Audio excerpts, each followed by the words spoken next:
Welcome to Spiritual Wisdom Weekly from the Greater Orlando Center for Spiritual Living. Each week, we share practical spiritual insights designed to support your growth, helping you live with more clarity, compassion, and intention. Wherever you're listening from, we're glad you're here. Let's begin.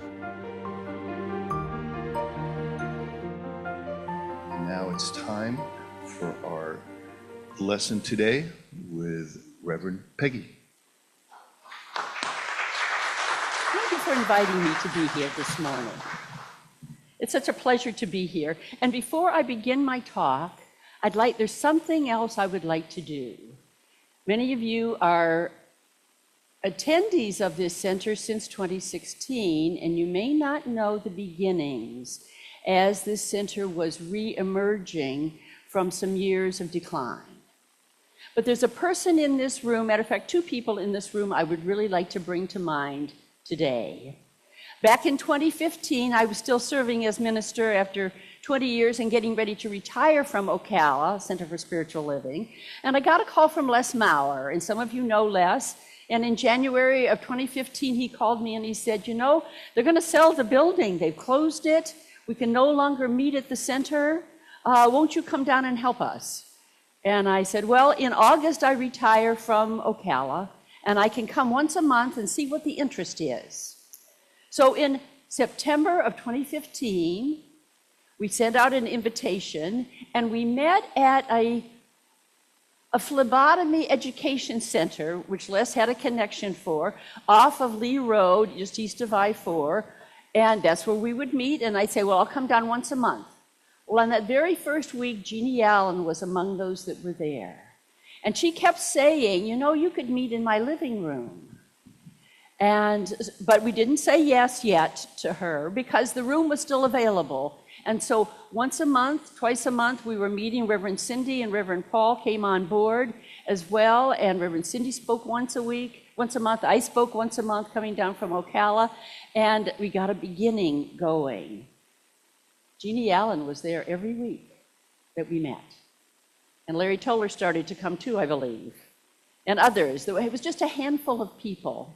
By late spring that year of 2015, that facility was closed to us because the business was being sold. And Jeannie says, well, come to my house. She has a lovely little home off of Edgewater Drive here in College Park, and she opened her living room to us. And for more than 6 months, she hosted our Sunday celebration and gave us the opportunity to go forward. Now, in November, the keys were given back to us for this.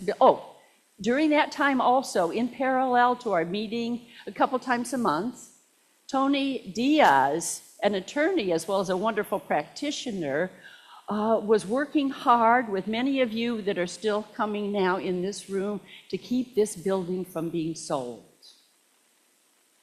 This was a critical time in the history of this center. And for you to know that in the room this morning, both Tony Diaz and Jeannie Allen, who were very much a part of allowing us to move from a dream back into the reality that this wonderful center is, are here. And I feel such a privilege to speak about it this morning before I give my talk. So let's give both, especially Jeannie Allen, since she doesn't come too often, a wonderful hand. And she's sitting in the second row right here.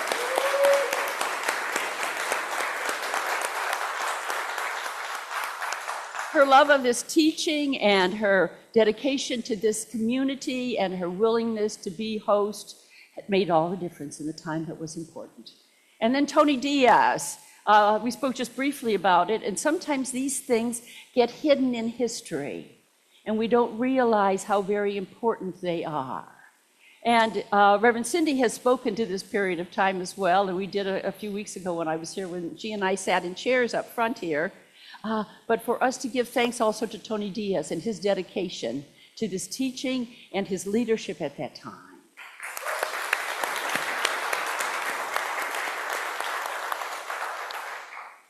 Okay, now let's get to my talk, shall we? Watching the clock. Okay, next slide, please. Okay, here's the slide I have. If, what then?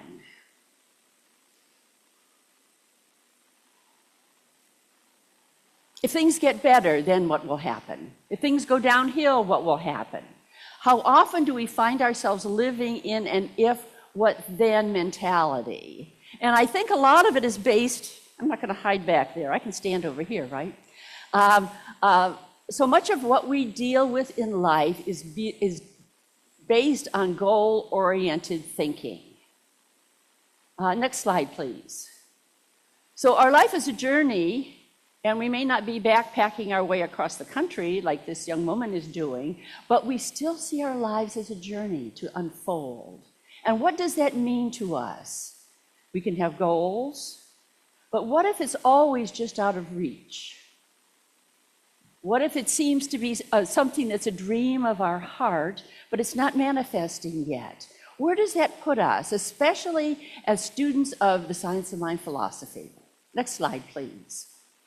Western culture strongly emphasizes achievement. From childhood, we are encouraged to set and reach goals. How many of you were asked as a child, what do you want to be when you grow up? Yeah.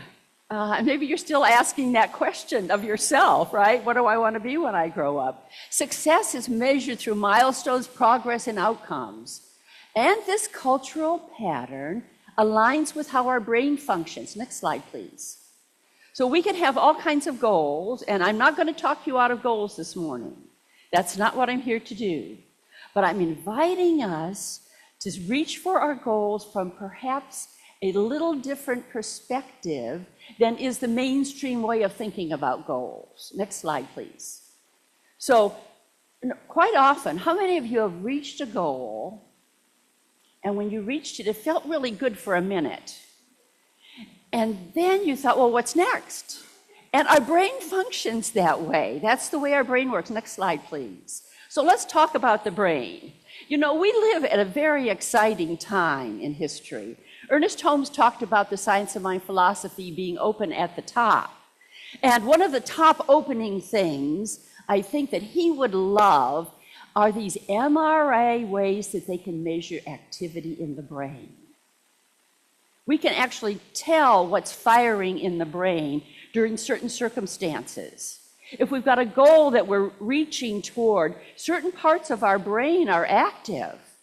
If we are fearful about something, certain parts of our brain are active. Next slide, please. The brain's motivation system uses dopamine to motivate action. And we think of dopamine sometimes as just pleasure, but it also drives anticipation. It also helps us be motivated to get to that goal. Next slide back, please. Stay back there, please. When we see a possible reward, dopamine neurons activate, and this energizes us to pursue the goal. Now, that makes all kinds of sense, doesn't it? And for us to know that science is saying this is the way our brain works. Next slide now. And the brain loves the chase. Dopamine spikes the strongest during anticipation. Progress toward a goal triggers motivation. The brain becomes energized by movement toward the reward. How many of you were eager for that next promotion and worked hard for it? How many of you were eager when you were in school to get the best grades, or even just graduating from one class to the next year? And you relax a little over the summer, getting ready for that next year. And this makes the pursuit feel exciting, doesn't it? Next slide, please. So as we look at the report card, that's got 2 A pluses and an F if you look closely. But we wouldn't be happy with that report card, would we? Only if it's all A's. And how many of you, just for a quick show of hands, found that report card to motivate you to work harder in school? It did me. Yeah, we wanted to be measured, and that was part of the culture. And then when we graduated from school, next slide, please, we still get a rush when we get to check things off our list. Are you a list person? My husband is the list person extraordinaire before he reached 98, which he's going to be in a couple weeks. In his early years, he had lists for everything, and he loved to check them off. This is the same dopamine rush that we're talking about and that our brain cooperates with this kind of movement in our physical life. Okay, next slide, please. However, there's a limitation here. Dopamine focuses on anticipation. Achievement satisfaction fades quickly. We talked about that. When you reach that goal, you can hang up there for a moment and maybe go celebrate it for a moment, but then the brain begins looking for the next goal. And this is when that if, then what kind of thinking comes. Next slide, please. And so the dopamine that was so high diminishes. And the goodness that we felt because we accomplished that last goal is diminished. And now we've got to find the next goal to reach for. And what does that mean to our lives? Does that mean we're always looking for the next thing to unfold for us? That we aren't satisfied with the present moment? Next slide, please. And this is true at every age.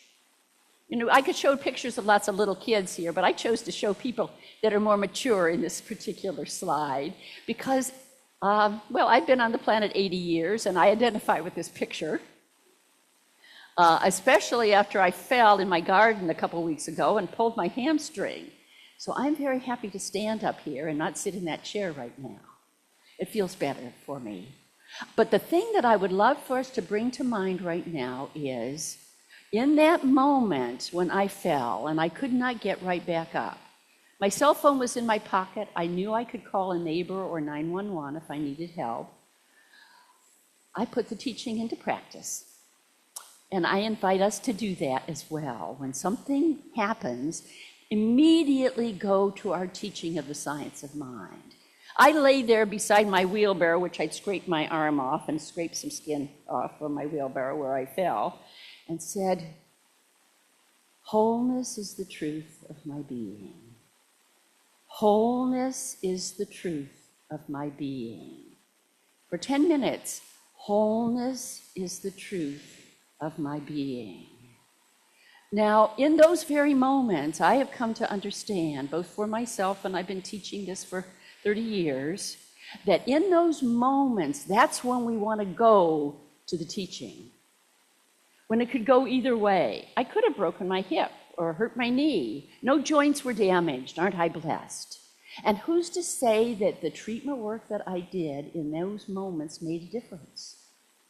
For us to know that as we put the teaching into practice, this is something we know from a spiritual sense, but I'm here to say this morning, it has something to do with our brain as well.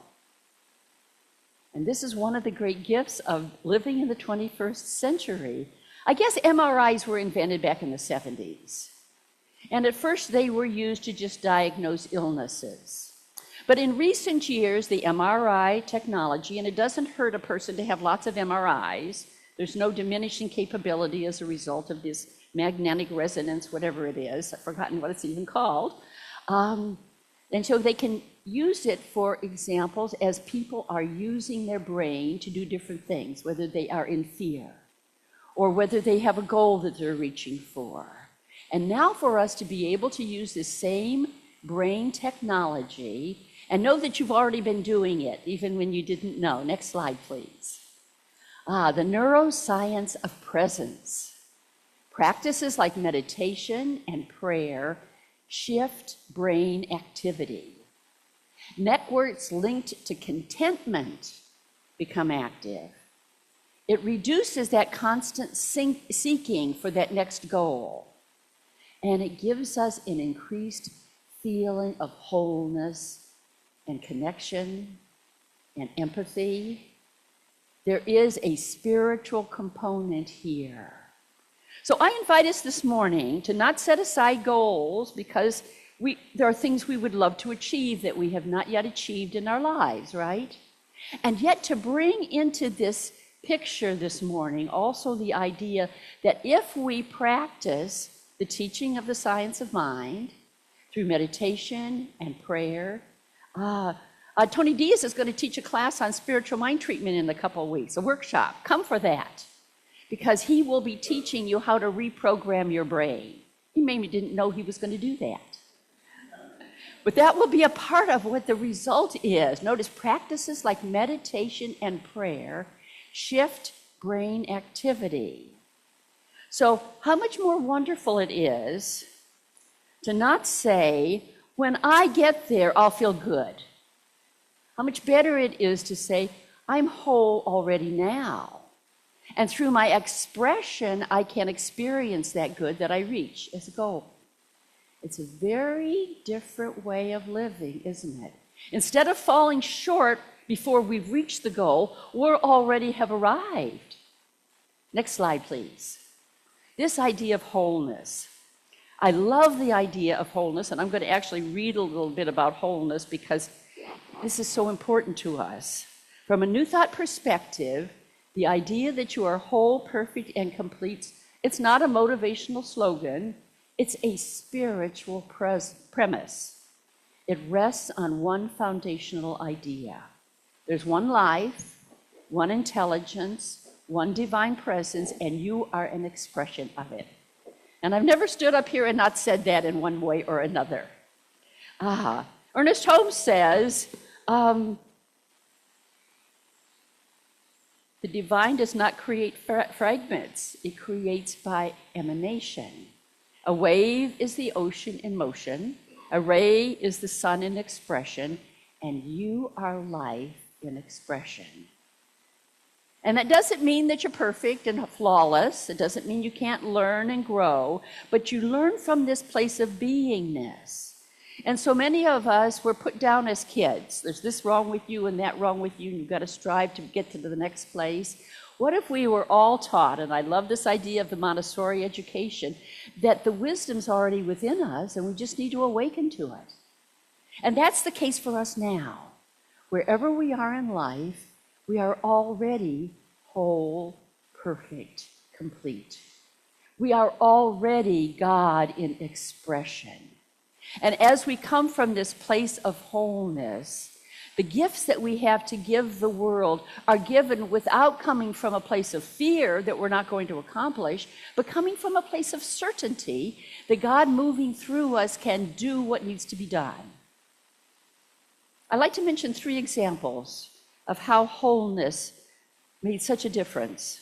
Many of you have heard of Viktor Frankl.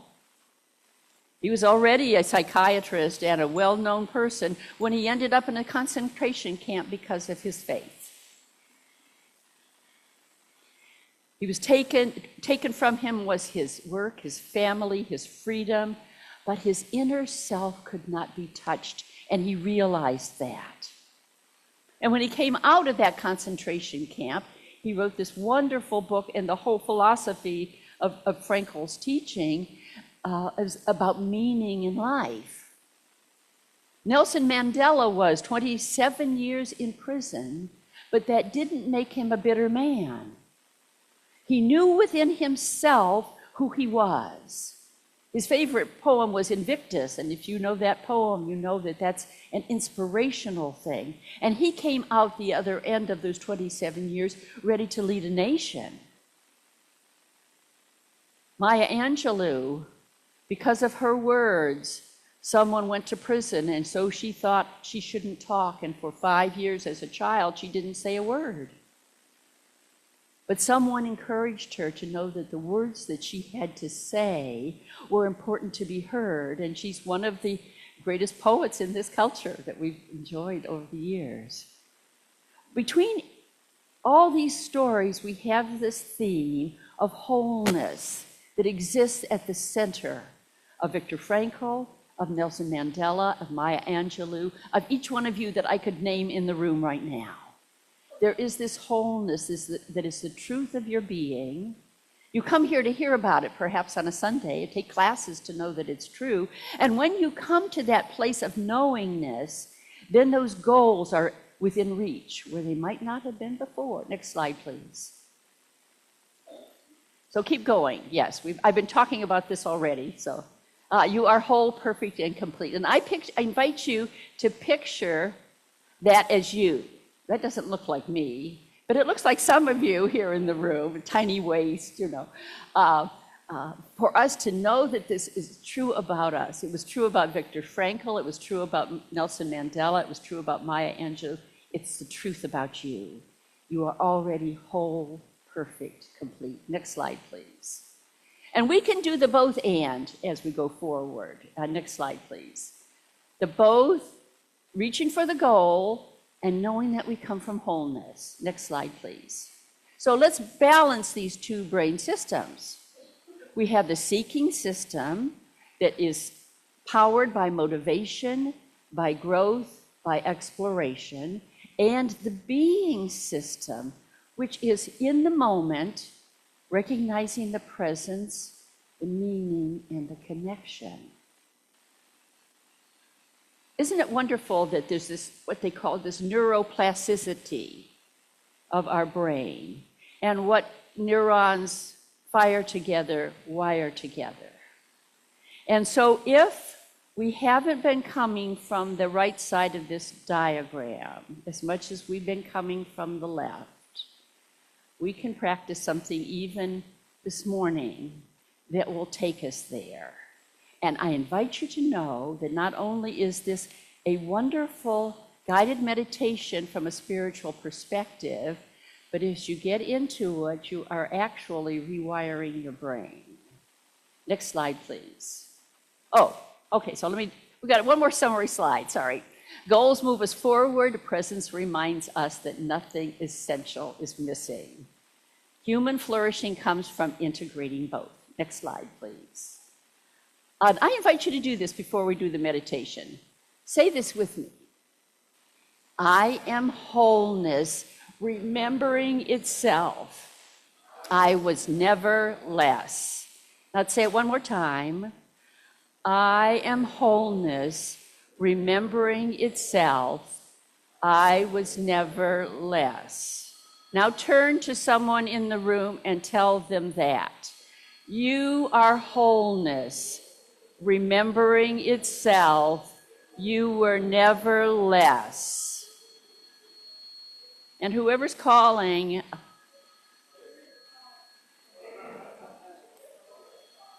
this is a reminder that Spirit wants our attention. And you know, we could do this affirmation on the hour, so you could set an alarm and have it go off. And remind yourself, I'm wholeness, remembering itself, I was never less. And since that was ringing so loudly, I invite us to say it to our neighbor one more time. Say, you are wholeness, remembering itself, you were never less. Okay.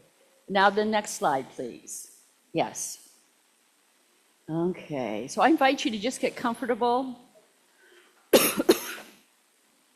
Allow your eyes to gently close or soften your gaze if you don't want to close them completely.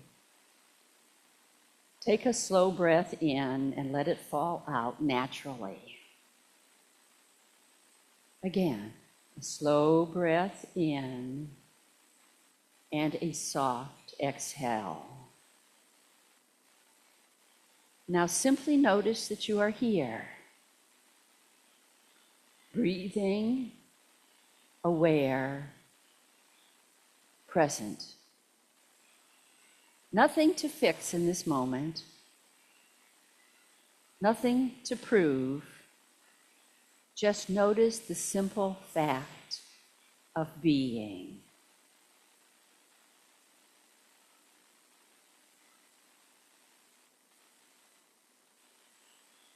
Now gently bring to mind this question. What if nothing essential is missing from me?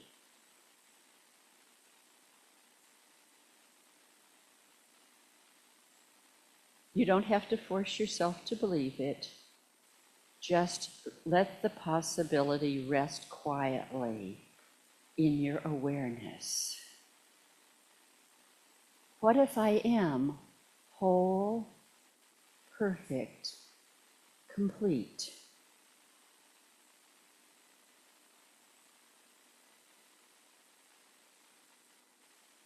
And notice what happens in your body.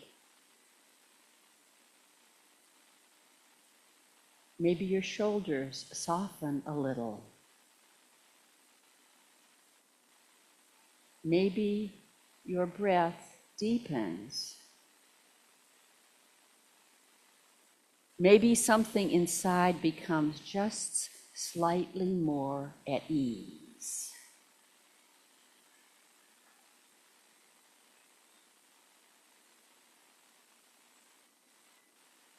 Imagine that wholeness is already the truth of your being, not something to achieve, but something to remember.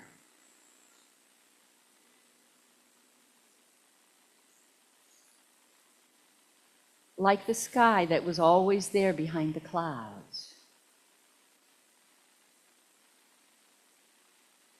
And from this place of enoughness, ask yourself one gentle question. What is one small way I could live this week if I trusted that I am already whole? Let me ask the question again. What is one small way I could live this week if I trusted that I am already whole?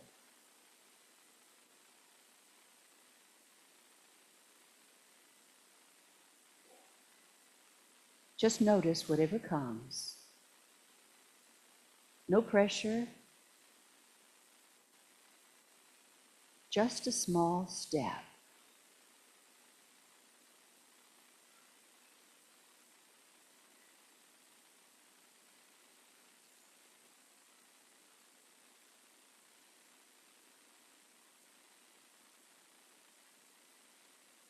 Take one more slow breath in and let it go.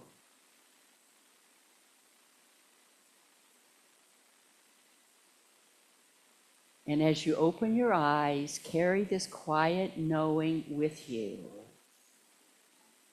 Nothing essential is missing. Life is not asking you to become whole. It is inviting you to live from the wholeness that is already there. Next slide, please. You are already whole, perfect, complete. Next slide. And with that comes a certainty of reaching your goal. Next slide, please. Ernest Holmes said, the Christ, and I put the word within there, the Christ is, next slide, always triumphant, ever a victor. And so it is.